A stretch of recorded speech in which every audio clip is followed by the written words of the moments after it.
That annoying license key error in SolidWorks? It's fixable, and you don't need to be a software wizard. First, double-check your serial number. For standalone setups, make sure you've entered it correctly. Using a network license?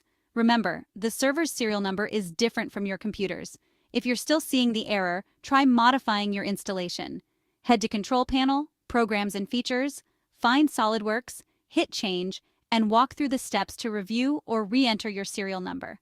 Getting an activation count exceeded message? That means your license is tied to another machine. Open SolidWorks on the old computer, go to Help, Licenses, and Deactivate.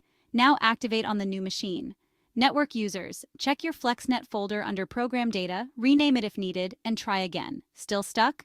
Make sure the Solid Network License Manager is up to date and firewalls aren't blocking ports 25734 or 25735. If all else fails, try running SolidWorks as an administrator or repairing the installation.